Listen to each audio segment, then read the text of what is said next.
Bismillah, Assalamualaikum warahmatullahi wabarakatuh. Innal hamdalillah nahmaduhu wa nasta'inuhu wa nastaghfiruhu wa natubu ilaih wa na'udzu billahi min syururi anfusina wa min sayyiati a'malina. May yahdihillahu fala mudilla lahu wa may yudlil fala hadiya lahu. Asyhadu an la ilaha illallah wahdahu la syarika lahu wa asyhadu anna Muhammadan abduhu wa rasuluh la nabiyya ba'dahu amma ba'du.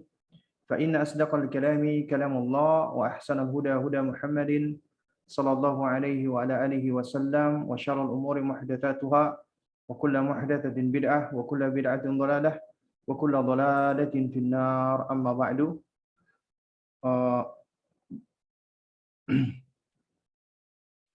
Ikhwatal kiram, para ayah dan para bunda, dari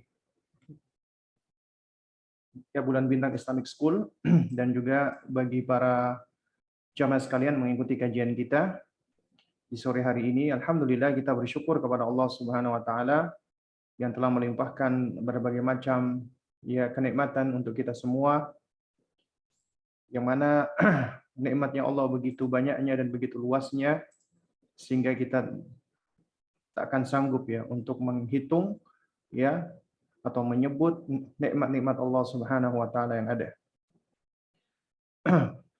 Salawat dan salam semoga senantiasa terlimpahkan kepada junjungan kita Nabi besar Muhammad sallallahu alaihi wa ala alihi wasallam, dan juga untuk keluarga beliau yang suci, juga untuk sahabat-sahabat beliau ridwanullah alaihim ajma'in, dan juga untuk siapa saja yang mengikuti mereka hingga akhir nanti dengan cara yang baik. Nah, baik, jamaah sekalian menggunakan Allah. Di sore ini kita akan melanjutkan kajian kita, yaitu membahas kutayyib ma la yasa'u atfalul muslimina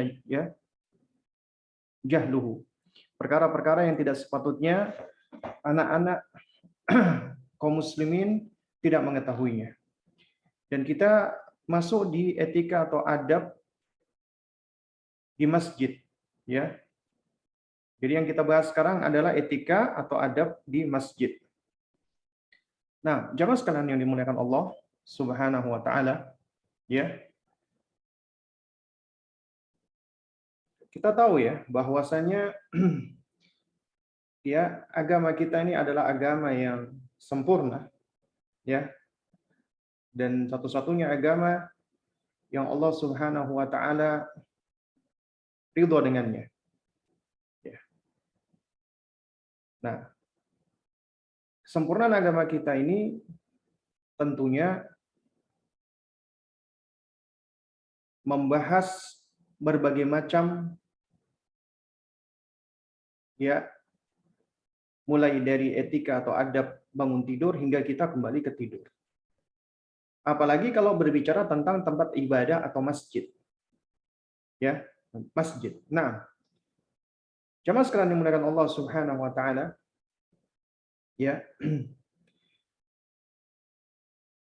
masjid itu adalah ismu makan, yaitu kata benda yang menunjukkan tempat. Isim makan.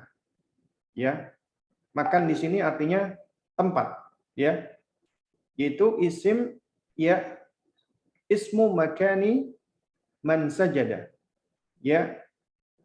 yaitu tempat, ini sebuah sebutan atau nama untuk tempat bagi orang-orang yang bersujud, bagi orang-orang yang bersujud.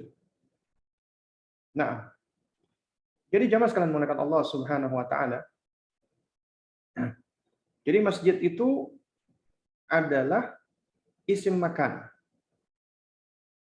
Isim makan artinya kata benda atau noun yang menunjukkan tempat, Dan masjid itu adalah tempat untuk orang yang sajadah, yaitu sujud di tempat tersebut. ya, dia bisa sujud di tempat tersebut. Dan kita tahu sujud itu adalah bagian dari ibadah, sehingga kita tidak boleh bersujud kecuali hanya kepada Allah Subhanahu wa taala. Para ulama memang menerangkan bahwa sujud itu ada dua macam. Sujudul ibadah dan sujud at-tahiyyah. Ya, ada dua macam sujud. Sujud ibadah dan sujud tahiyyah, penghormatan. Dahulu, ya, di zaman sebelum Rasulullah Shallallahu Alaihi Wasallam, ya, sujud tahiyyah itu menurut sejumlah ulama sempat dibolehkan dalam rangka untuk menghormati, penghormatan. Lalu kemudian ketika Nabi kita diutus, ya, maka sujud meskipun itu tahiyah, meskipun itu adalah penghormatan untuk menghormati, maka dilarang oleh Rasulullah Shallallahu Alaihi Wasallam. Ya, apalagi sujud ibadah, ya, ya, apalagi sujud ibadah. Sujud ibadah artinya adalah menghinakan diri, merendahkan diri, ya, dalam rangka untuk mengagungkan dan beribadah.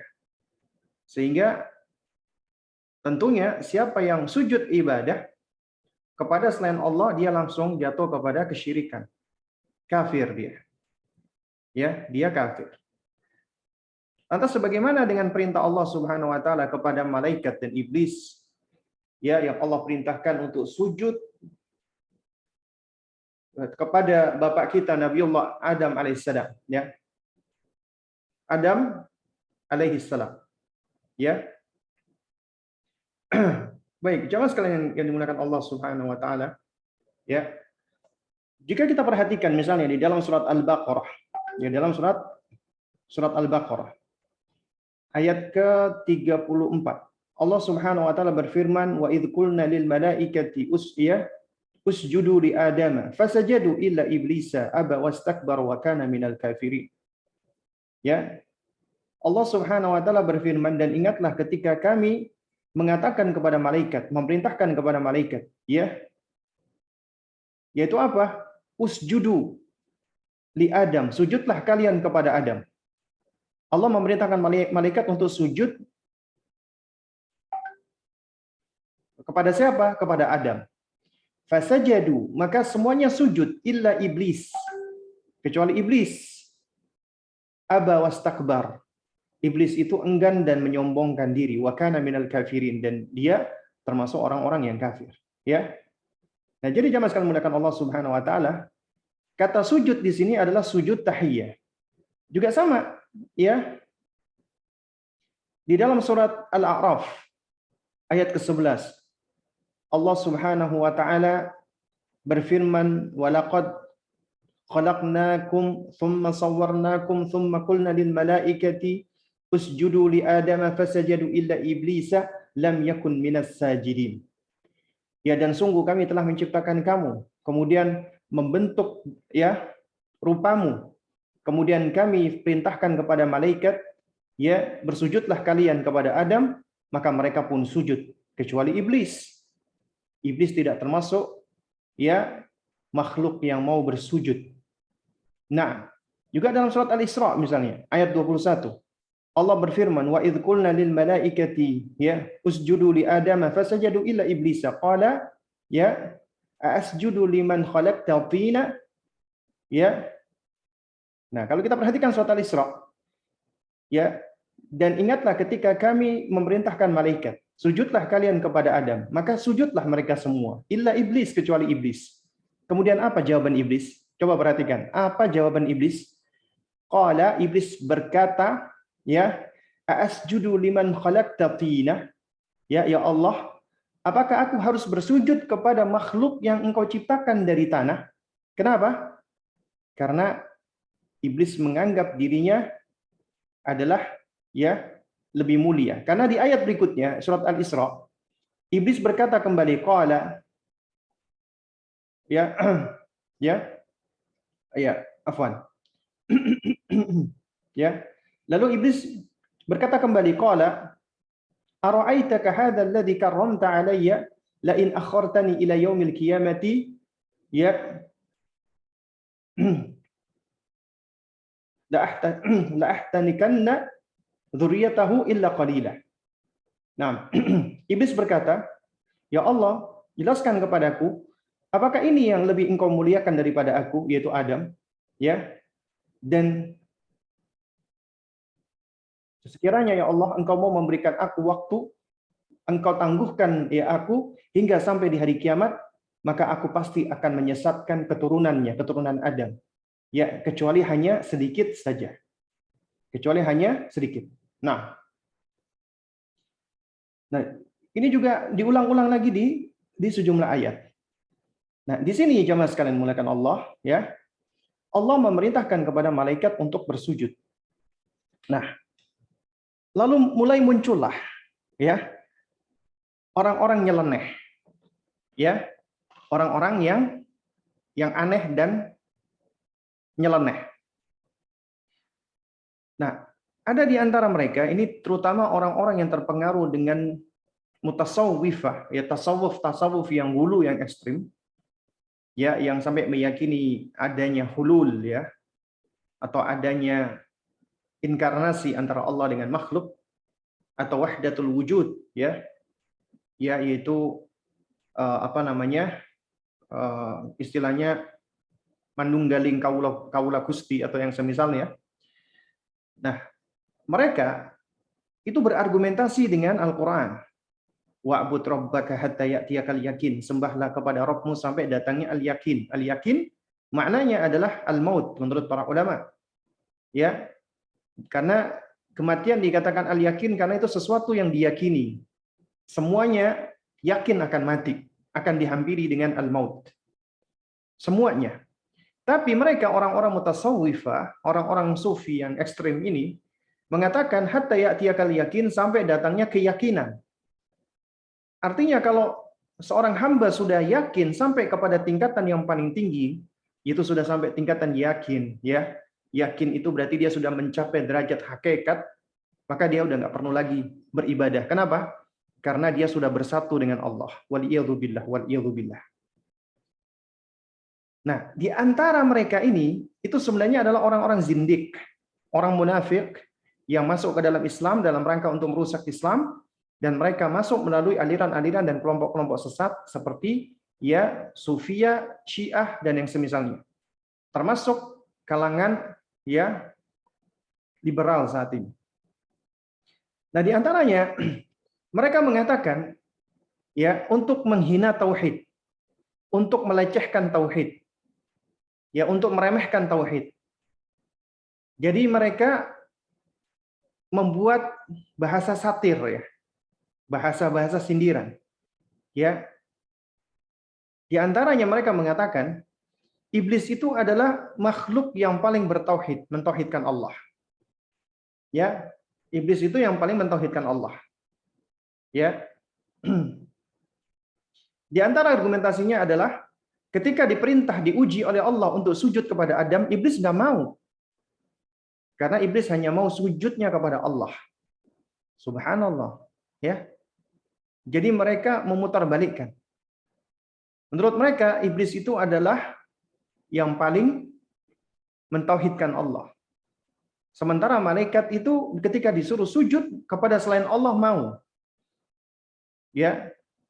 Artinya malaikat jatuh kepada kesyirikan. Iblis menjaga tauhidnya. Itu menurut mereka. Ini pandangan-pandangan sesat seperti ini berangkat dari hawa nafsu dan tendensi untuk merusak Islam, dan juga berangkat dari bisikan iblis dan syaitan. Jamaah sekalian dimuliakan Allah, ini semua karena mereka tidak membedakan antara sujud tahiyah, sujud penghormatan, dan sujud ibadah. Ya, jadi di sini ya, saya ketikkan ya supaya lebih jelas. Sujud ada dua macam. Pertama adalah sujud ibadah. Nah, sujud ibadah ini hanya untuk Allah. Ya, hanya untuk Allah. siapa yang sujud ibadah kepada selain Allah musyrik kafir. Yang kedua, sujud tahiyah. Artinya sujud untuk penghormatan. Ya, untuk penghormatan dan pemuliaan. Di zaman sebelum Rasulullah sempat dibolehkan untuk menghormati ya orang-orang yang mulia. Itu dengan cara bersujud. Kemudian ketika Rasulullah Shallallahu Alaihi Wasallam diutus, maka Nabi larang, ya Rasulullah Shallallahu Alaihi Wasallam beliau melarang hal ini. Nah, itu diantara dalilnya Nabi melarang adalah sabda baginda Nabi yang mulia alaihi salatu wasallam. Beliau mengatakan, "Lau kuntu amiran ahadan an yasjuda li ghairillah la amartul mar'ata an tasjuda li zawjiha." Ya, kalau sekiranya aku bisa menyuruh orang untuk sujud kepada selain Allah, maka aku akan perintahkan wanita sujud kepada suaminya. Ya, untuk sujud kepada suaminya. Nah, jadi jamaah sekalian yang dimuliakan Allah Subhanahu wa taala, ya. Nah, di sini sebagian ulama menerangkan bahwa ya sejatinya sujud itu ada sujud penghormatan, sujud tahiyah. Dan Nabi SAW itu menasakh, menghapus bolehnya sujud kepada selain Allah. Karena ini di antara sarana yang dapat mendatangkan kesyirikan. Ya. Nah, oleh karena itu makanya di dalam agama kita tidak boleh kita bersujud-sujud. Ya, kecuali hanya kepada Allah. Meskipun tujuannya adalah untuk menghormati. Ya, untuk penghormatan. Nah, bedanya orang yang sujud bukan niat ibadah, tapi niat untuk memuliakan orang, itu sebenarnya tidak jatuh kepada kesyirikan. Tapi jatuh kepada dosa, kemaksiatan. Hanya saja, ya kita nggak bisa melihat nih orang ini niatnya gimana, niat ibadah atau niat menghormati. Kita nggak bisa. Yang bisa kita lihat adalah zahirnya. Ya, zahirnya dia sujud. Sementara itu diharamkan. Karena itu makanya tidak boleh sujud kecuali hanya kepada Allah Subhanahu wa taala. Ya. Baik, jamaah sekalian yang dimuliakan Allah Subhanahu wa taala. Ya. Berkaitan dengan sujud, ya. Nabi kita yang mulia alaihi salatu wassalam itu dikaruniakan oleh Allah Subhanahu wa taala, Allah jadikan tanah itu tahur, suci, wa masjidan, dan sebagai tempat untuk sujud. Sebagai tempat untuk sujud, ya. Jadi Allah karuniakan ya untuk Nabi kita yang mulia alaihi salatu wassalam, ya, sebagaimana Nabi SAW beliau pernah bersabda, ya, bahwasanya beliau diberikan 6 hal yang tidak diberikan kepada para nabi yang lainnya, diantaranya adalah ju'ilat li al-ardu masjidan wa tuhuran. Dijadikan untukku bumi ini sebagai tempat sujud dan tempat yang suci. Artinya secara asal bumi ini adalah tempat yang suci dan boleh dijadikan tempat sholat untuk bersujud kepada Allah. Nah, tapi ketika dikatakan masjid, maka maknanya adalah ya tentunya tempat yang sudah diwakafkan untuk beribadah atau sholat di dalamnya. Ya, jadi tempat yang sudah diwakafkan untuk beribadah. Sehingga masjid itu sejatinya tidak dimiliki. Allah yang memiliki masjid tersebut. Nah, karena itu tempat yang paling dicintai Allah adalah masjid. Dan yang paling dibenci oleh Allah adalah as-suq, pasar. Kenapa? Karena di pasar itu banyak orang lalai dari Allah dan banyak juga terjadi kemaksiatan, di antaranya kecurangan-kecurangan dan yang semisalnya. Adapun masjid adalah tempat di mana ya makhluk itu merendahkan diri, beribadah dan menyembah kepada Allah Subhanahu wa taala.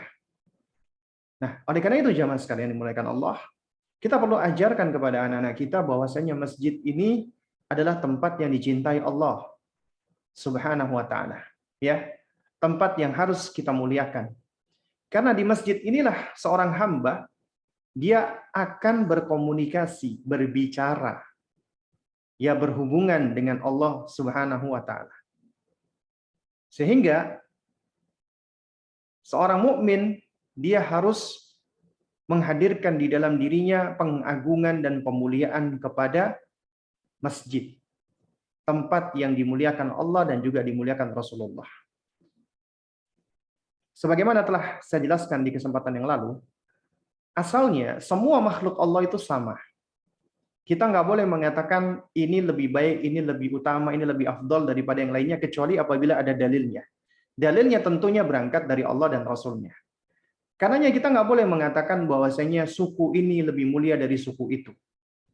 Ya, kemudian warna kulit ini lebih baik daripada warna kulit itu. Bangsa ini lebih baik daripada bangsa itu. Dan seterusnya, ya. Jadi kita tidak boleh mengatakan demikian. Kecuali apabila ada dalilnya. Nah, di antara dalilnya adalah Allah mengatakan inna akramakum indallahi atqakum. Sesungguhnya ya yang paling mulia di antara kalian adalah yang paling bertakwa. Nah, sehingga kita melihat ya orang yang satu dengan orang yang lain itu dilihat bukan dari rupanya, dari bentuknya, dari warna kulitnya, dari bentuk hidungnya, dari jabatannya, dari nasabnya, tidak. Tapi dilihat adalah dari ketakwaannya. Ya, sebagaimana sabda Nabi Shallallahu Alaihi Wasallam, Innallaha la yanzuru ila suwarikum wala amwalikum wala ajsamikum. Sesungguhnya Allah nggak melihat dari rupa kalian, harta dan jasad-jasad kalian. Walakinallaha yanzuru ila qulubikum wa a'malikum. Ya, akan tapi Allah melihat kepada hati dan amalan kalian. Itulah yang membangun ketakwaan. Allah melihat takwa. Nah, jadi jemaah sekalian menggunakan Allah Subhanahu wa taala, semua tempat pun juga sama. Tempat ya. Itu sejatinya asalnya sama. Kita nggak boleh mengatakan tempat ini lebih baik daripada tempat itu, kecuali apabila ada dalil. Ada dalil yang menunjukkan keutamaan tempat dibandingkan yang lainnya.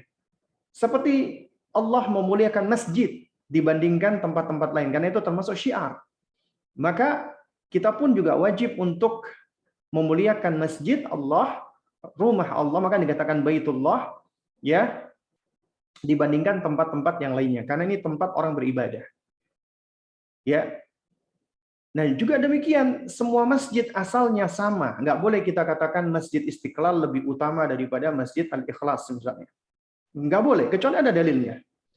Nah, dikarenakan Allah dan Rasulnya memuliakan Masjidil Haram, Masjid Nabawi dan Masjidil Aqsa, maka kita pun memuliakan masjid tersebut melebihi daripada masjid-masjid yang lainnya. Ya, karenanya kita nggak boleh mengatakan Masjid Istiqlal lebih baik daripada masjid ini dan itu. Harus ada dalilnya. Masjid ini lebih utama daripada masjid ini dan itu. Karena ini udah berkaitan dengan taksis pengkhususan. Ya.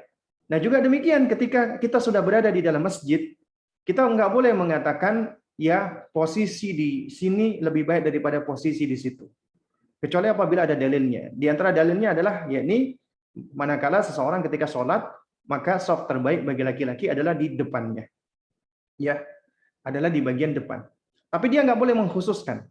Misalnya dia sudah mengkapling, ya, misalnya di shaf paling depan, baris paling depan, kemudian di di baris ketiga dari kanan. Itu adalah tempatnya dia yang sudah dia kapling karena dia menganggap itu tempat paling baik. Ya, maka itu tidak diperbolehkan. Berarti mengkhususkan sesuatu yang tidak dikhususkan oleh Allah Subhanahu wa taala. Nah, baik, jamaah sekalian muliakan Allah Subhanahu wa taala ya. Jadi ya, saya sengaja ya mengawali dengan pembahasan ini dulu ya supaya kita sebagai orang tua itu sadar dan paham bahwa masjid ini adalah tempat yang istimewa, tempat yang spesial. Karena di dalamnya manusia ketika masuk itu adalah dalam rangka untuk mengingat Allah, menyebut Allah, berzikir, tilawatul Quran, membaca kalamnya, kemudian beribadah, menghadirkan jiwa dan raganya untuk mendekat kepada Allah Subhanahu wa taala. Ya, itu ketika mereka berada di masjid. Nah, oleh karena itu, ya, sebagai bentuk kita juga untuk memuliakan masjid, dan untuk menaati Allah dan Rasul-Nya, ya, dan juga untuk mengagungkan syiar-syiarnya agama kita, maka kita wajib untuk beretika dan beradab ketika kita ke masjid, ya, manakala kita ke masjid. Nah, jamaah sekalian yang dimuliakan Allah Subhanahu wa taala, ya. Sebelum ya kita baca, ya, sebenarnya ada hal-hal yang perlu untuk kita perhatikan.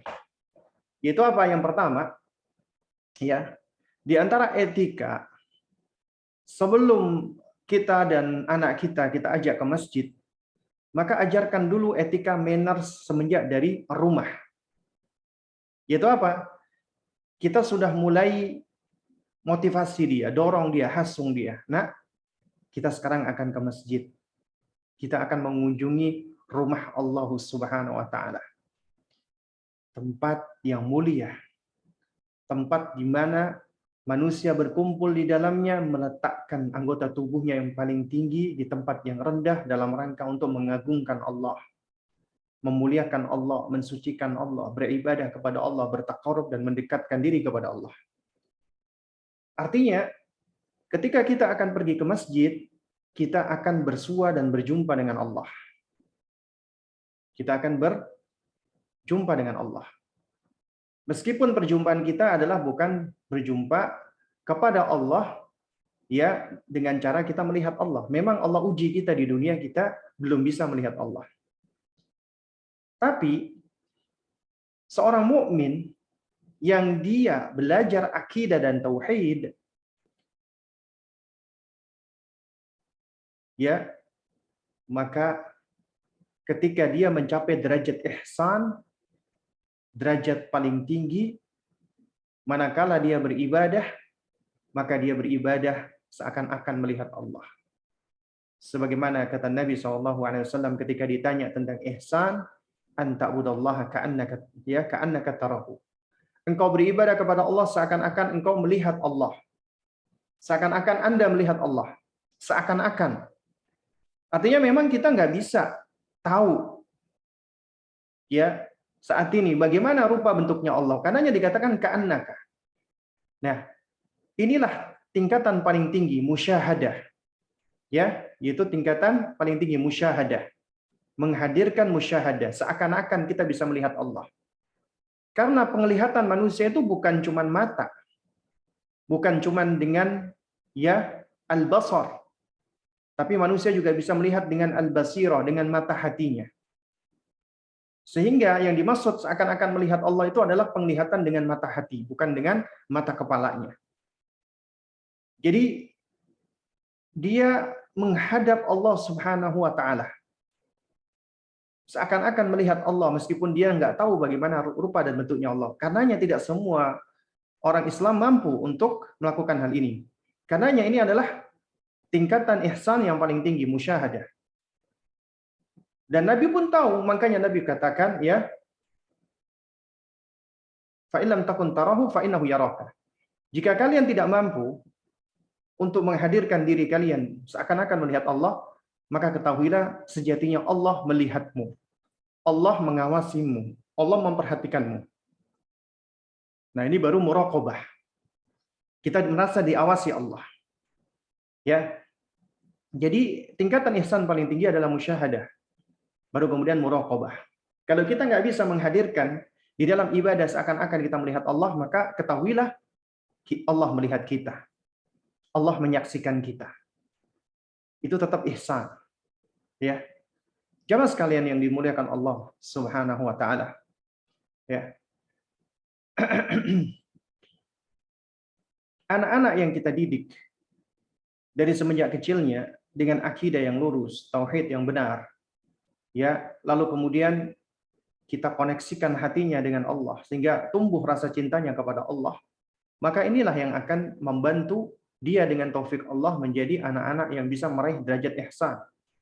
Minimal muraqabatullah, merasa diawasi Allah Subhanahu wa taala. Dan ini adalah derajatnya orang-orang yang dikatakan oleh orang-orang apa yang dikatakan sebagai, ya, al-khawas. Derajatnya orang-orang spesial, istimewa, khusus. Derajat paling tinggi. Nah, Jemaah sekalian dimuliakan Allah Subhanahu wa taala. Karena itu kita perlu ketika kita hendak ke masjid, ya, kita perlu untuk mematutkan diri kita. Sama nih misalnya ketika kita hendak ngajakin anak kita ada acara walimah misalnya, ada acara kondangan, itu kita pakai baju yang bagus. Atau misalnya kita mau ada acara di sekolahan atau akan ketemu dengan orang-orang yang dihormati, misalnya bos kita, atasan kita, atau ketemu dengan Pak Menteri misalnya, atau yang semisalnya. Nah, biasanya kita akan mematut diri, pakai pakaian yang bagus, yang indah. Padahal kita sedang bertemu dengan manusia. Kita sedang berjumpa dengan orang yang sama dengan kita. Butuh makan, butuh minum, butuh oksigen, dan seterusnya, sama dengan kita. Tapi ternyata karena dia memiliki kedudukan, jabatan, atau harta, atau yang semisalnya, akhirnya kita pun menghormati orang tersebut dengan mematutkan diri kita. Lantas kenapa ketika kita akan menghadap Allah Subhanahu wa taala, kita pakai pakaian seadanya? Kadang-kadang cuma pakai kaos doang. Ini menghadap Allah loh. Atau pakai pakaian-pakaian yang tidak patut. Ya meskipun sah, kalau kita ngomong tentang sah, selama itu menutup aurat ya sah. Tapi kita lihat tentang bab etika ini, kepatutan seseorang. Karenanya, ya, coba sekalian muliakan Allah Subhanahu wa taala, ya, kita perlu untuk mematutkan diri kita manakala kita akan bersua atau berjumpa dengan Allah Subhanahu wa taala. Allah Azza wa Jalla dalam surat Al-A'raf 31 Allah mengatakan, ya ya bani Adam, ya wahai anak-anak keturunan Adam, khudhu zinatakum inda kulli masjidin. Ya, pakailah pakaian-pakaian, ya, gunakanlah pakaian-pakaianmu yang indah, yang bagus, ya, ketika kalian akan memasuki masjid. Nah, di sini kata para ulama, ya, Allah tidak hanya memerintahkan kita menutup aurat ketika kita beribadah, tapi kita juga diperintahkan untuk menghiasi diri kita, memperindah diri kita, memperbagus ya, pakaian kita, melayakkan diri kita dan mematutkan diri kita, karena kita akan bersua dan berjumpa dengan Allah. Nah, oleh karena itu makanya jamaah sekalian, ajarkan hal ini kepada anak kita mulai dari semenjak mereka masih kecil. Tunjukkan dan contohkan. Misalnya ketika Anda sedang di rumah, Anda pakai kaos oblong, Anda pakai celana pendek, nggak apa-apa. Karena kita berada di rumah. Rumah itu adalah aurat kita. Artinya ketika ya misalnya seorang wanita tidak berjilbab, itu tidak mengapa di dalam rumahnya. Demikian pula dengan bapak atau seorang laki-laki, ya ketika dia di dalam rumah, misalnya dia pakai celana pendek yang kelihatan lututnya atau pakai kaos singlet. Ya, itu suatu hal yang boleh-boleh saja karena dia berada di dalam rumahnya. Ya. Tapi ketika dia akan keluar, misalnya dia mau keluar ke Indomaret, nah dia pakai celana menutup aurat. Ya, dia pakai kaos, dia pakai pakaian biasa. Anak akan memperhatikan. Misalnya bapaknya mau pergi, ya. Nak atau anaknya diajak, ayo ikut Abi yuk ke Maret, kata gitu ya. Mau beli ini, anaknya ikut. Anak itu memperhatikan loh. Apa yang dipakai oleh bapaknya, itu dia akan memperhatikan. Dia lihat. Terus kemudian ketika masuk waktu sholat, azan berkumandang, Anda ke masjid, Anda berwudu, kemudian Anda gunakan pakaian yang bagus. Anda pakai baju koko atau jubah, tapi yang bagus, yang bersih, yang suci, yang indah. Kemudian Anda berparfum, ya. Jadi kelihatan Anda sedang mematut diri, melayakkan diri, ya. Anak akan memperhatikan, wah berarti kita sudah mencontohkan etika atau adab ketika kita hendak berbicara dengan Allah di dalam sholat kita. Kita akan pergi ke rumahnya Allah Subhanahu wa taala. Ini etika, adab, kita ajarkan ya jamaah sekalian. Ya, kita ajarkan seperti ini. Nah, kemudian selain juga kita mematut dengan pakaian, kita juga perlu mematut dengan aroma. Ya, dengan aroma, mohon maaf ya. Misalnya eh, ada seorang bapak, dia habis berkeringat, ya misalnya dia di rumah kepanasan, atau dia habis makan makanan-makanan yang berbau, ya seperti makan apa namanya, makan jengkol atau makan bawang, ya maka sebelum ke masjid hendaknya dia hilangkan bau-bau tersebut dengan berkumur, sikat gigi, atau bersiwak. Nabi SAW itu ketika akan berwudu beliau bersiwak. Bahkan ketika akan sholat pun juga beliau bersiwak. Kenapa? Mematut diri di hadapan Allah Subhanahu Wa Taala. Ya. Nah, oleh karena itu jemaah sekalian dimuliakan Allah Subhanahu Wa Taala. Ya. Nabi SAW itu beliau pernah bersabda, man akala thauman au basalan, siapa yang makan bawang putih atau bawang merah, ya, itu kata Nabi SAW, ya,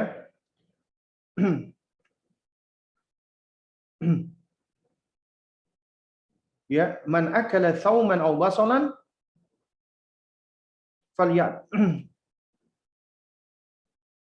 falyatazilna au ya falyatazil masjidana. Siapa yang makan bawang putih atau bawang merah, hendaknya dia menjauh dari kami, atau hendaknya dia menjauh dari masjid kami. Ya, artinya jangan mendekati rumah atau jangan mendekati masjid. Kenapa? Karena malaikat itu terganggu dengan aroma tersebut. Ya, malaikat terganggu. Nah, jadi jamaah sekalian muliakan Allah Subhanahu Wa Taala, ini juga diantara salah satu bentuk adab, kelayakan. Jadi jangan biarkan anak-anak kita habis main bola berkeringat lalu ngambil sarung langsung sholat dalam kondisi badannya penuh debu, penuh kotoran. Jangan, ajarkan. Ayo nak, mandi dulu. Kalau memang sempat mandi, kalau enggak bersihkan badan. Berwudu, ganti baju.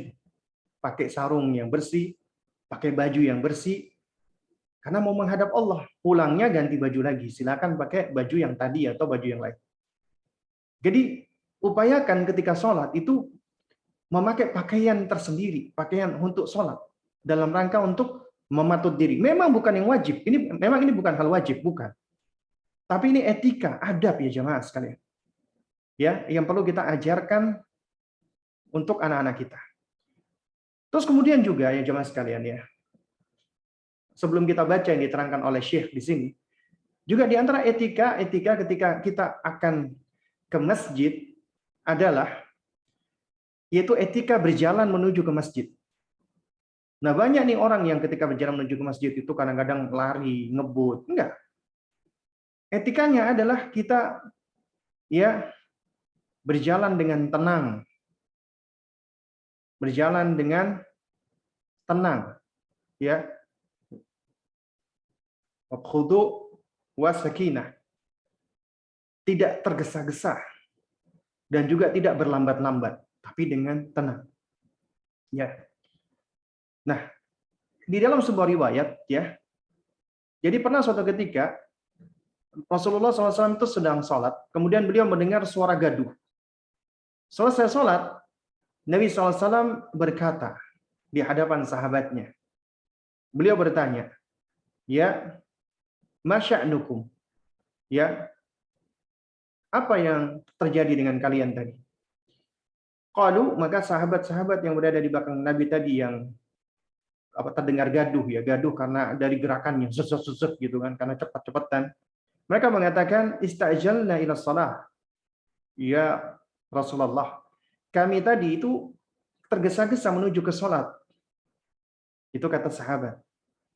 Kemudian kata Nabi SAW, fala taf'alu. Jangan kalian lakukan. Idza ataitum ila sholati fa'alaikum bisakinah. Apabila kalian hendak mendatangi salat, maka hendaknya berjalan dengan tenang. Ya. Fama adraktum fasallu. Jika maksudnya kalian datang dengan tenang, ya. Fama adraktum fasallu. Jadi rakaat atau gerakan salat yang kalian dapati dari imam, maka salatlah, ikuti. Ya. Wama fatakum fa'timmu. Dan rakaat ataupun ya dan rakaat yang terlewat dari kalian, maka sempurnakan. Nggak usah kesusu gitu loh, nggak usah tergesa-gesa. Nah, oleh karena itu, agar tidak tergesa-gesa, maka anjurannya adalah kita mendatangi masjid di awal waktu. Bahkan ketika kita lihat nih, jam entar lagi mau azan, kita sudah berangkat duluan menuju ke masjid. Atau pas azan berkumandang langsung kita bergerak. Allahu Akbar, Allahu Akbar, langsung kita bergerak. Mengambil air wudhu, kita menuju ke masjid. Dan kita tunjukkan hal ini, kita lakukan di hadapan anak kita. Sehingga mereka akan melihat.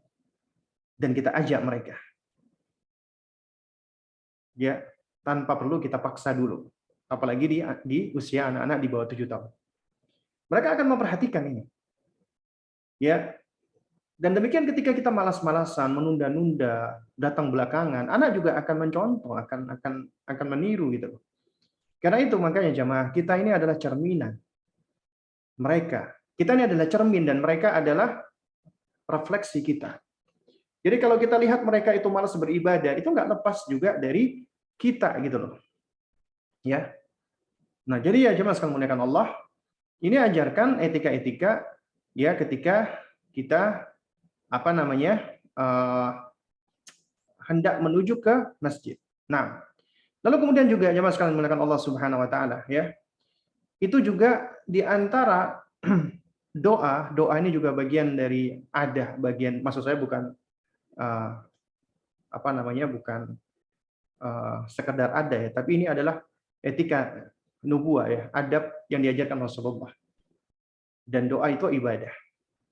Yaitu kita ajarkan mereka untuk berdoa.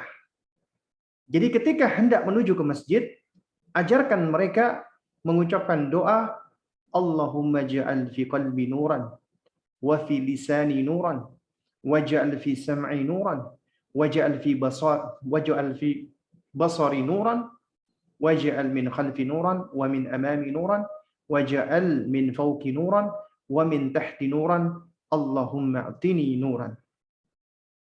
Ya, kita minta cahaya kepada Allah. Kita minta nur cahaya dari Allah Subhanahu wa taala. Ya, kita ajarkan kepada anak kita agar mereka berdoa, Allahumma ja'al fi qalbi nuran. Ya Allah, jadikan di dalam hatiku cahaya.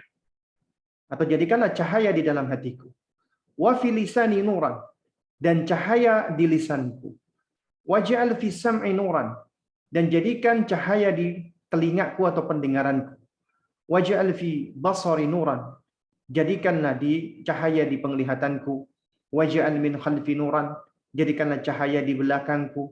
Wa min amami nuran, dan juga cahaya di depanku. Waj'al min fawqi nuran, jadikanlah cahaya di atasku. Wa min tahti nuran, dan juga di bawahku cahaya. Allahumma a'tini nuran. Ya Allah, karuniakanlah untukku cahaya. Ya, berikanlah aku cahaya. Nah, makna cahaya ini kata para ulama, ya di antaranya adalah bermakna hidayah, rahmat, maghfirah, ya ilmu, dan yang semisalnya. Segala bentuk kebaikan-kebaikan yang berasal dari Allah Subhanahu wa taala. Ilmu cahaya ya dari Allah Subhanahu wa taala. Demikian pula ya kasih sayang Allah, rahmat Allah, maghfirah Allah, ampunan Allah, ya itu semua adalah cahaya dari Allah Azza wa Jalla. Dan siapa yang Allah berikan cahaya di hatinya, di lisannya, di pendengarannya, di penglihatannya, di depannya, di belakangnya, di atasnya, di bawahnya, Allah berikan cahaya, maka dia akan menjadi manusia yang bercahaya. Ya, bercahaya di dunia dan bercahaya di akhirat. Dan biasanya orang-orang yang sering beribadah kepada Allah, sering sholat malam, sering berwudu, itu akan tampak ada cahaya di wajahnya. Ya, meskipun dia nggak pakai glowing oil dan yang semisalnya. Nah, jadi ajarkan untuk berdoa, meminta kepada Allah Subhanahu wa taala ini. Baik. Jamaah sekalian yang dimuliakan Allah Subhanahu wa taala, ya. Lalu kemudian ya, nah, kemudian baru kita ajarkan nih yang disebutkan oleh ya Syekh di dalam bahasan kita ini. Ya, yaitu apa? Nah, yaitu Sebutkan apa saja adab-adab ketika di masjid. Adab-adabnya di antaranya ketika sudah sampai masjid, maka dahulukan kaki kanan dahulu. Ya, dahulukan kaki kanan dahulu. Ketika kita mendahulukan kaki kanan, sembari kita mengucapkan doa, Bismillahi Allahumma iftahli abwaaba rahmatik. Bismillahi Allahumma iftahli abwaaba rahmatik. Nah, jamaah sekalian muliakan Allah Subhanahu wa taala, ya. Jadi di antara tuntunannya adalah, ya, ketika kita sampai ke masjid, kita dahulukan kaki kanan, kemudian kita membaca doa ini. Baik. Ya. Di sini penulis beliau langsung menyebutkan tentang lafaz doa, ya, dan beliau tidak memberikan keterangan, karena di sini memang ada keterangan yang penting, ya, dan sangat berfaedah untuk kita ketahui, karena hadis tentang doa masuk masjid ini itu datang di dalam sejumlah riwayat, ya. Nah, di antaranya adalah, ya, doa. Di antara doanya adalah, ya, ini saya nukilkan, ya, dari risalahnya Syekh Dr.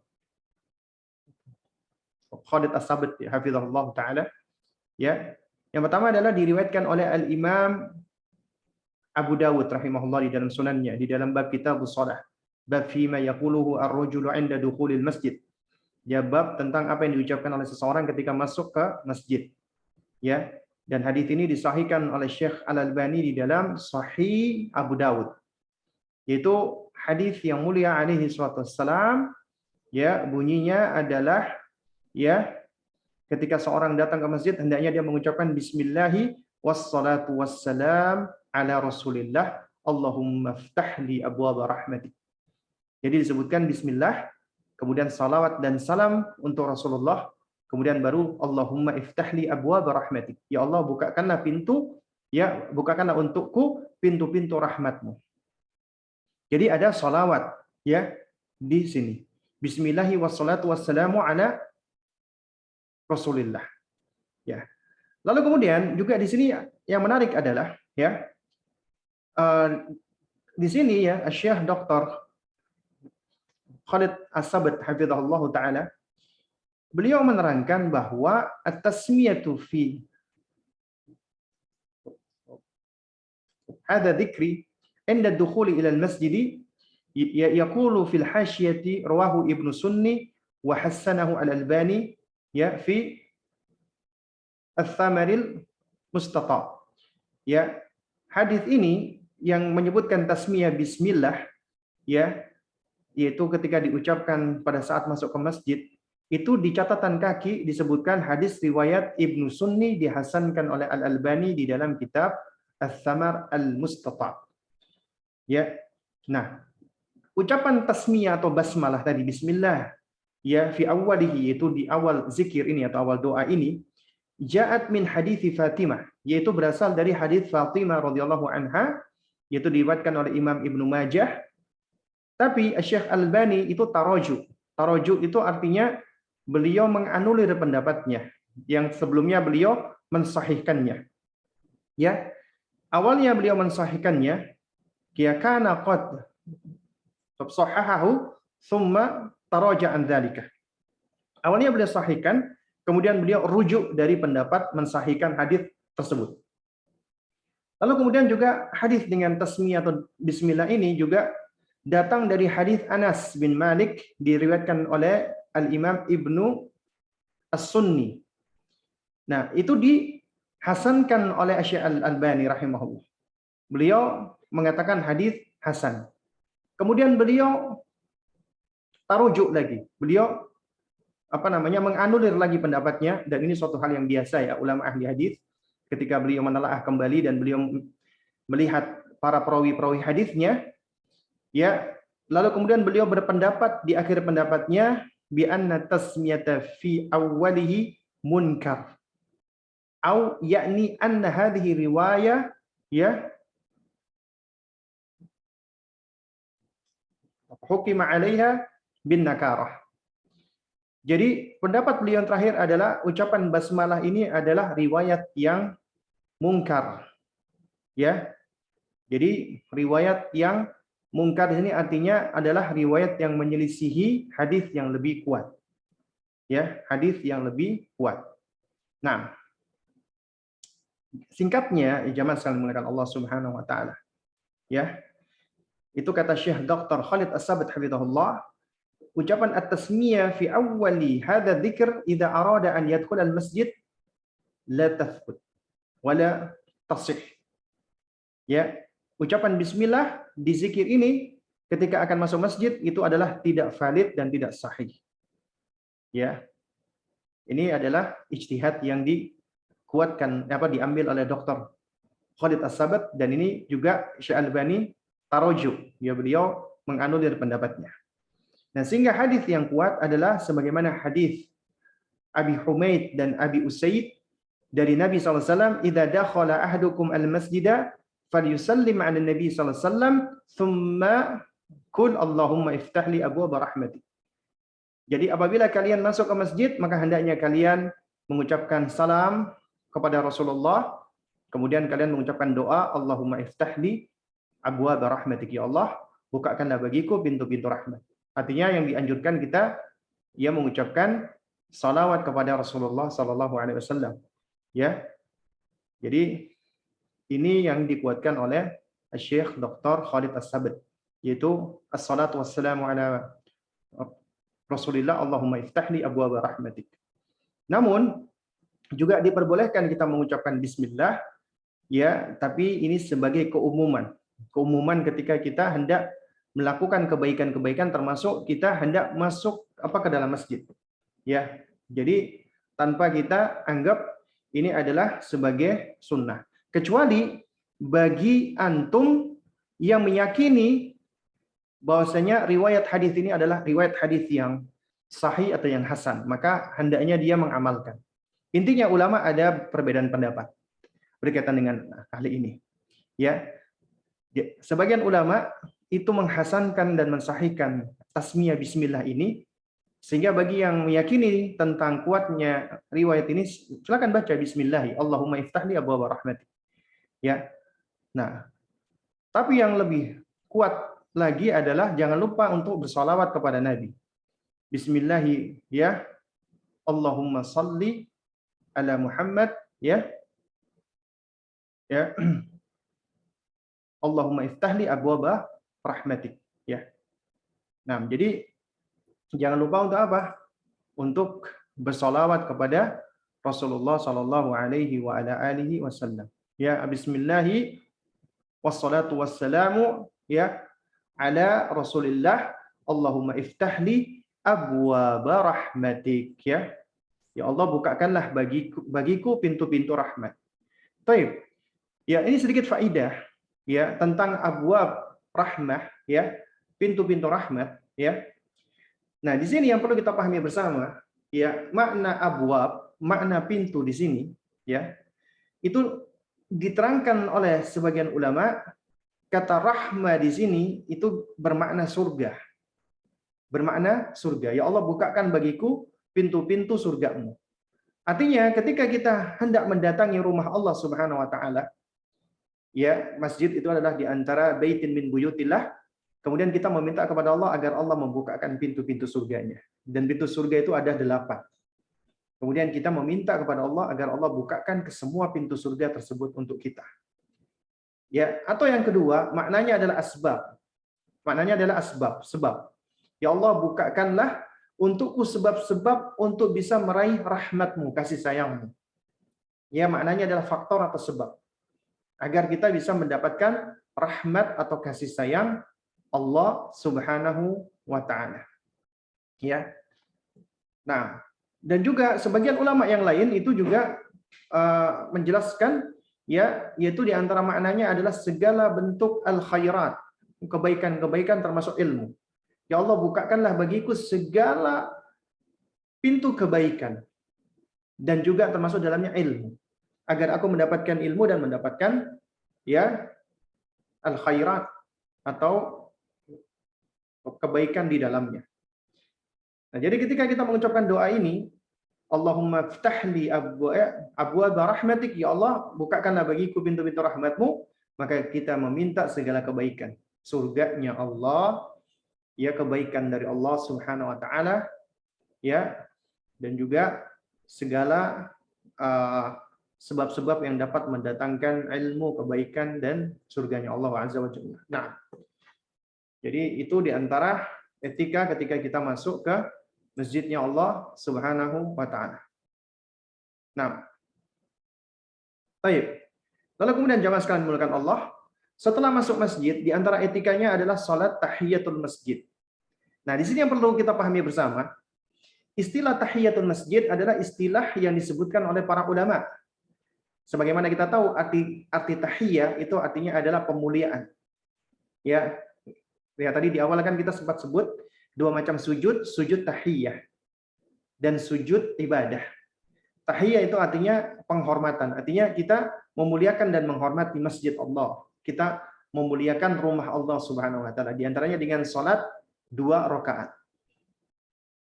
Ya, karena Rasulullah SAW beliau pernah bersabda, "Idza dakhala ahadukum al-masjida falyarka rak'ataini qabla an yaq'uda." Ya. Jika salah seorang dari kalian masuk ke dalam masjid, maka hendaknya dia salat dulu 2 rakaat sebelum dia duduk. Jadi sebelum duduk hendaknya dia salat 2 rakaat. Di sini para ulama berbeda pendapat. Sebagian ulama berpendapat tahiyatul masjid itu adalah salat yang maksuda lidzatiyah. Artinya ya ini memang ada salat tahiyatul masjid itu ada. Niatnya niat tahiyatul masjid di dalam hati gitu loh.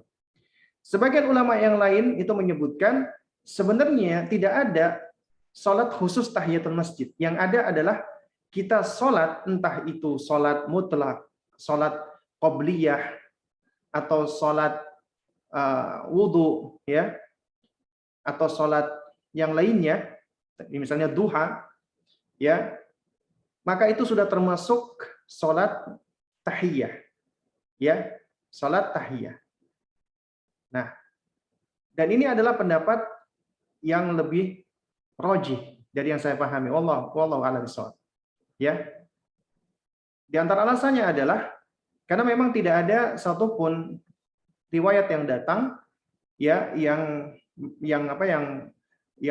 menyebutkan bahwasanya ada riwayat khusus tentang sebutan tahiyatul masjid ini. Yang ada adalah Nabi memerintah untuk sholat 2 rakaat ketika masuk masjid sebelum duduk. Jadi istilahnya nggak ada yang namanya sholat tahiyatul masjid itu dari lisannya Rasulullah. Nah, ini adalah istilah yang disebutkan oleh para ulama sebagai bentuk kita memuliakan masjid Allah Subhanahu wa taala. Nah, jadi jamaah sekalian memuliakan Allah, ya. Misalnya ketika Anda berada di masjid, Anda lihat waktu ini. Ya, ini sepertinya kalau saya sholat tahiyatul masjid dulu misalnya, kemudian saya sholat qobliyah, waktunya nggak cukup. Mana yang kira-kira kita dahulukan? Dahulukan sholat qobliyah. Dahulukan sholat qobliyah. Ya. Kenapa? Karena sholat qobliyah itu sholat rawatib ya. Sholat sunnah rawatib yang mengiringi sholat fardu, dan itu adalah jelas-jelas ada sunnahnya secara ya substansinya, artinya sholat yang maksudah lidzatiha. Karena itu sholat qobliyah berarti Anda sudah ketika melakukannya berarti Anda sudah masuk ke dalam sabda Nabi, idza dakhala ahadukum al-masjida falyarka rak'ataini qabla an yaq'uda. Ya. Nah, jika salah seorang dari kalian masuk ke masjid, hendaknya dia sholat 2 rakaat sebelum dia duduk. Nah, berarti dia sudah sholat 2 rakaat. Berarti dia sudah masuk di dalam umuman hadis ini. Ya. Nah, jadi jemaah sekalian dimuliakan Allah Subhanahu wa taala, ya. Hendaknya seseorang ketika masuk masjid sholat dulu 2 rakaat. Lalu kemudian setelah itu dia menunggu sholat dengan cara berzikir, berdoa, atau tilawatul Quran. Nah, tapi ingat, jangan mengganggu orang yang sedang beribadah, jangan mengganggu orang yang sholat. Ajarkan kepada anak kita etika adab. Masjid bukan tempat bermain, bukan tempat berlari-lari, bukan tempat berteriak-teriak. Tapi masjid adalah tempat yang seharusnya kita hormati dengan ketenangan. Ajarkan kepada anak kita. Karenanya kalau anak Anda masih kecil, suka ribut-ribut, teriak-teriak, lari-lari, jangan dibawa ke masjid dulu. Ya, silakan Anda bawa ke masjid di luar waktu sholat untuk mengenalkan masjid. Tapi kalau waktu sholat dia mengganggu orang lain, jangan dibawa. Karena anak Anda tidak akan berdosa, karena dia masih kecil. Tapi bisa jadi Anda yang berdosa, karena menjadi penyebab orang sholatnya terganggu, ibadahnya terganggu. Ya, oleh karena itu, perhatikan ketika Anda bawa anak. Kalau anak Anda misalnya bisa diarahkan, bisa diluruskan, ya maksudnya dia bisa nurut dengan Anda, dan ini juga sangat dipengaruhi dengan faktor usia juga, bawa dia ke masjid. Ya, karena ini momen bagi kita untuk mendidik dia. Karena masjid bukan tempat untuk berteriak-teriak, bermain, dan mengganggu orang. Dan juga masjid bukan tempat untuk mengumumkan barang yang hilang. Dan ini sebenarnya ya, ini sebenarnya adalah suatu hal yang sudah diwanti-wanti oleh Rasulullah. Karena masjid bukan tempat untuk mengumumkan barang yang hilang. Ya, misalnya ditemukan ini atau itu. Nah, tapi sebagian ulama menyebutkan ya ada yang berpendapat hukumnya haram, ada yang berpendapat hukumnya makruh. Ya, wa ala kulli hal adalah ya hendaknya kita hindarkan. Dan juga tidak boleh berjual beli di dalam masjid. Ya, nggak boleh berjual beli di dalam masjid. Karena masjid bukan tempat untuk bertransaksi jual beli. Nah, kemudian yang terakhir ya, ini karena sudah jam 5 ya, adalah ketika selesai hajat kita dari masjid, kemudian ketika kita akan keluar dari masjid, maka kita dahulukan kaki kiri. Sembari kita berdoa kepada Allah, Allahumma inni as'aluka min fadlika. Ya Allah, aku meminta kepadamu apa? Fadilah atau karuniamu. Ya. Nah, jadi jamaah sekalian melakukan Allah Subhanahu wa taala ya, ini juga di antara etika yang perlu kita ajarkan kepada anak-anak kita ya. Ketika kita keluar dari masjid, yaitu kita ajarkan hal ini. Ya. Kita ajarkan apa namanya? Untuk keluar dengan kaki kiri ya, lalu kemudian apa namanya berdoa, Allahumma inni as'aluka min fadlik. Ya Allah, ya aku meminta kepadamu fadilahmu. Ya. Baik, jemaah sekalian melakukan Allah Subhanahu wa taala. Ya ini sedikit sebagai tambahan adalah ajarkan pula kepada anak-anak untuk menghormati masjid dan menjaga kebersihannya. Seperti jangan buang sampah sembarangan, bungkus permen, tisu kotor atau yang semisalnya. Atau mohon maaf ya kalau misalnya bahasanya agak jorok, upil-upil atau buang ingus, buang dahak di dalam masjid. Itu saya sering kali dapat ya ketika marbot lagi bersihin masjid, karpetnya diangkat, itu banyak sampah. Jadi banyak yang makan-makan permen dan semisalnya itu diselipkan di bawah karpet. Dan ini biasanya melakukan sama anak-anak yang meskipun tidak menutup kemungkinan ada orang dewasa, tapi ajarkan, ya, ya. Jadi diajarkan, ya.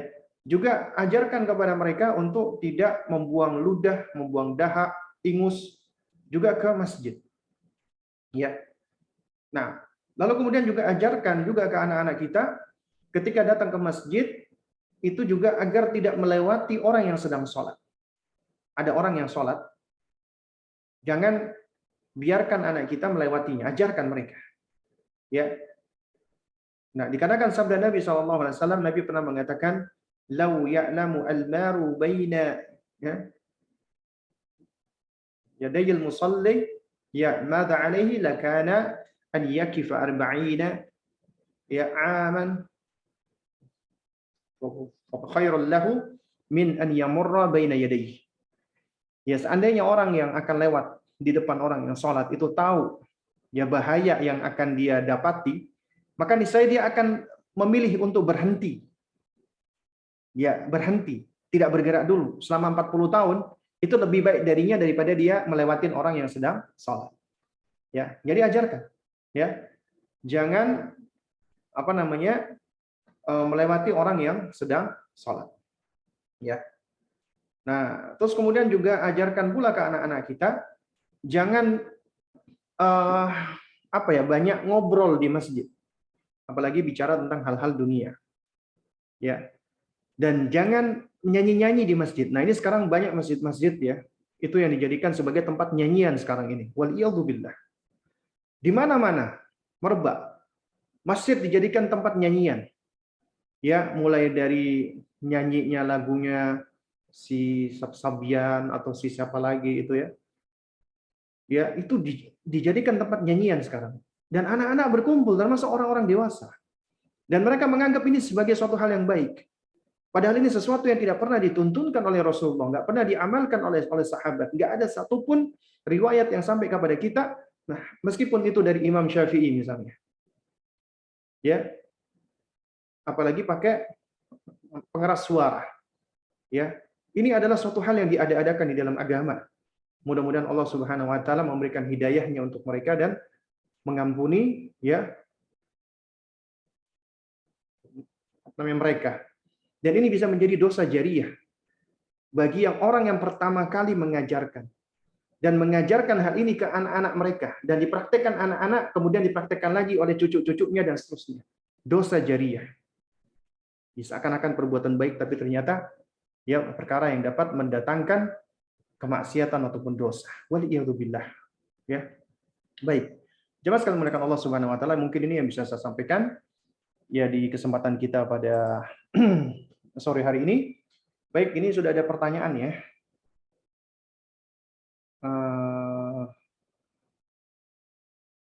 Sebentar.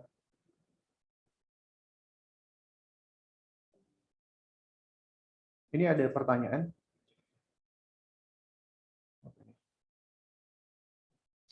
Saya baru saja bergabung di BBSC. Oh, Bulan Bintang. Apa itu? Bulan Bintang Islamic School ya? Atau apa? Saya lihat Bunda Guru ngobrol sama anak, membacakan buku, tanya jawab. Jadi memang demikian ya Ustaz, cara mengajarkan agama kepada anak-anak. Iya, mengajarkan kepada anak-anak ya bukan cuma agama. Ya, kita ajarkan ya apapun itu ketika kita menstimulasi mereka. Ya, itu sejatinya kita perlu untuk mengaitkan anak-anak kita kepada penciptanya di dalam ya segala aktivitasnya. Ya. Baik itu membaca, bermain, dan yang semisalnya. Ya. Jadi anak sekedar hafal dulu saja ya Ustadz. Memang anak-anak itu Allah karuniakan kemampuan menghafal dan anak-anak memang mereka itu diperbolehkan menghafal dulu baru memahami belakangan. Tapi tidak dengan cara di drilling, tidak dengan cara dipaksa, tidak dengan cara digegas. Ya. Jadi boleh mereka menghafal ya dengan cara yang menyenangkan, yang fun, bahkan dengan irama atau syair itu juga diperbolehkan bagi mereka asalkan tidak diiringi dengan musik. Ya mohon arahan saya harus bagaimana Ustadz agar sejalan dengan sekolah. Ya harus belajar bersama, ikuti program-program yang dibuat oleh sekolahan. Ada hal-hal yang tidak jelas, konsultasi dengan orang-orang yang memang memiliki kapabilitas untuk menyampaikan dan menjelaskan. Ya, kemudian kalau misalnya kita ada hal-hal yang kurang tahu, kurang jelas, ya kita bertanya. Karena sekolah itu adalah mitra kita, partner kita. Jadi bukan tempat penitipan buat anak kita. Artinya Anda sebagai orang tua harus juga turut berperan serta aktif, ya, mendampingi dan membersamai anak-anak, ya. Jadi guru-guru yang ada itu adalah mitra Anda. Sekolah juga demikian, partner Anda. Sehingga yang namanya asas partnership harus berjalan di atas dasar visi dan misi yang sama. Artinya Anda harus punya visi dan misi yang sama dengan sekolahan. Kalau enggak akan sulit. Nah,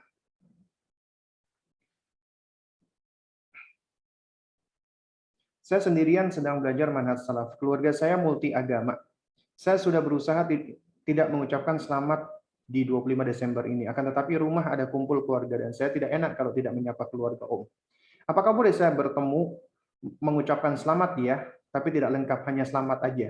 Lalu hati mengingkari. Mohon arahan Ustaz. Nah, yang perlu kita pahami bersama ya jamaah sekalian. Meskipun itu keluarga dekat kita, ya, apabila itu berkaitan dengan agama, ya, Apabila itu berkaitan dengan prinsip, berkaitan dengan i'tiqad, ya, maka kita harus berani untuk menunjukkan ketegasan. Karena itu bagian dari prinsip agama. Tegas di sini bukan kasar ya, bukan keras. Tegas artinya ya lakum dinukum waliyadin, untukmu agamamu, untukku agamaku. Urusan agama, udah itu agamamu. Kamu mau merayakan, ya udah urusan kamu. Saya juga punya agama saya Islam, ya. Jadi lakum dinukum waliyadin, ya. Ya. Atau istilahnya lana a'maluna walakum a'malukum. Untuk kami amalan kami, untuk kalian amalan kalian. Artinya kami nggak ada urusan dengan urusan keagamaan kalian, meskipun dia adalah keluarga dekat kita, paman kita. Ya.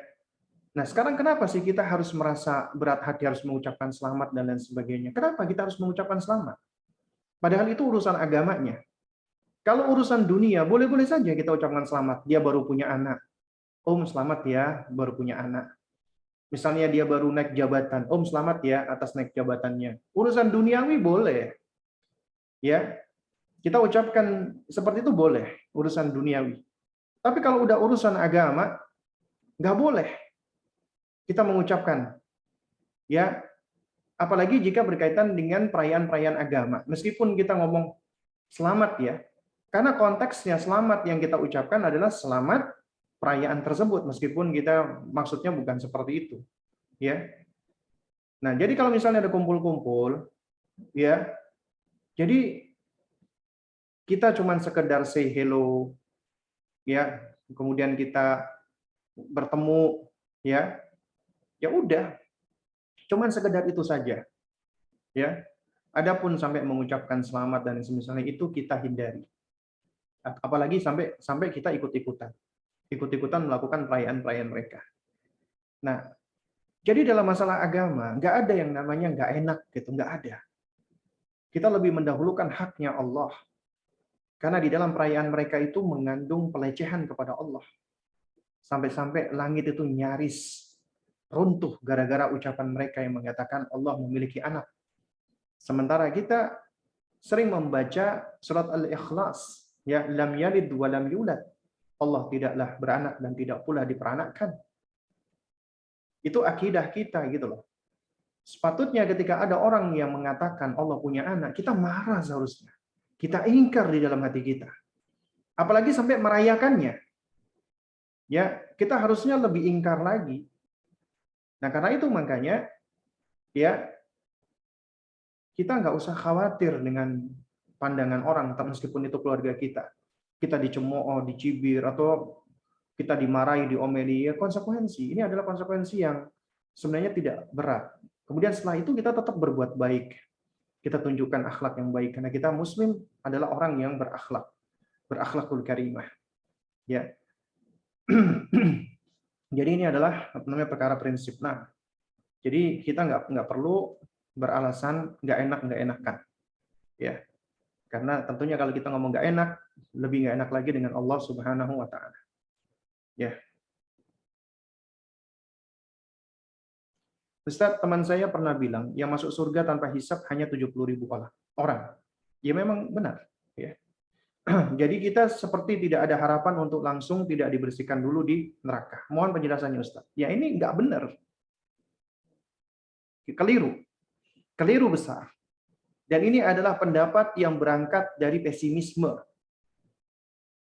Dan mungkin bisa membawa kepada keputusasaan. 70.000 dari umat Muhammad SAW yang mendapatkan syafaat dari Nabi, mereka adalah orang-orang yang spesial memang. Dan tidak menutup kemungkinan kita bisa jadi termasuk di dalamnya. Allah yang lebih tahu. Asalkan kita ya menjaga tauhid kita. Dari 70.000 umat Rasulullah. Artinya di padang mahsyar nggak perlu lagi dia dihisab. Langsung masuk surga. Adapun selebihnya maka dihisab.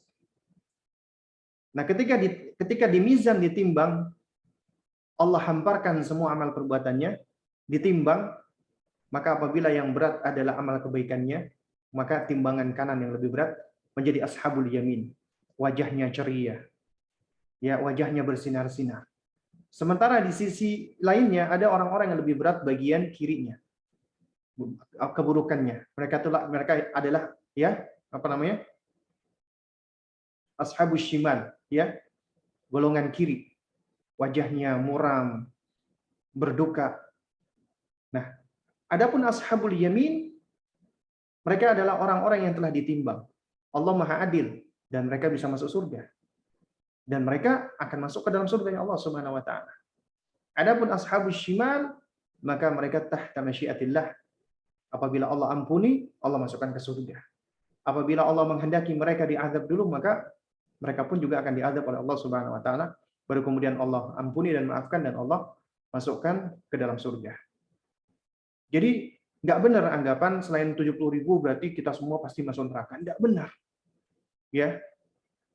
Atau juga istilahnya tidak dibersihkan dulu di neraka. Itu juga suatu hal yang tidak benar. Neraka itu bukan tempat pembersihan, bukan. Karena yang memaafkan, yang mengampuni Allah Subhanahu wa taala. Seseorang ketika masuk neraka itu karena amalnya, perbuatannya. Allah azab sebagai bentuk balasan atas apa yang telah dia lakukan, menentang Allah, durhaka kepada Allah, kufur, syirik dan yang semisalnya. Ataupun dia melakukan kemaksiatan atau yang semisalnya. Kemudian Allah masukkan dia ke dalam neraka. Bukan dalam rangka untuk membersihkan, bukan. Memang dia diazab oleh Allah atas amalnya. Kemudian sesuai dengan kehendak Allah dan keadilan Allah, Allah maafkan dia, Allah ampuni dia. Kemudian Allah angkat dia dan Allah celupkan dia ke dalam, disebutkan dalam riwayat suatu sungai. Tadinya dia tubuhnya buruk, ya, gosong dan seterusnya, setelah dicelupkan langsung bersih, indah. Dan Allah Subhanahu wa taala masukkan dia ke dalam surga. Dan ingat kata Nabi Shallallahu alaihi wasallam, ya, ini ya siapa yang di dalam hatinya meskipun seberat biji zarrah ada keimanan kepada Allah, meyakini la ilaha illallah, maka dia akan masuk surga. Ya, dia akan masuk surga. Adapun dia mau masuk neraka atau enggak masuk neraka, itu semua adalah kembali kepada keadilan Allah Subhanahu wa taala. Nah, ya karena ini semua pertanyaan sudah dijawab, ya, mudah-mudahan ya yang sedikit ini bisa memberikan manfaat, ya. Dan insyaallah taala kita memohon kepada Allah agar Allah mengkaruniakan kepada kita kesehatan, kesempatan, dan yang paling penting adalah keistiqomahan agar kita bisa bersua dan berjumpa kembali di pertemuan berikutnya. Barakallahu fikum jami'an. Kita tutup dengan kafaratul majlis. Subhanakallahumma wa bihamdik asyhadu an la ilaha illa anta astaghfiruka wa atubu ilaik. Wassalamualaikum warahmatullahi wabarakatuh.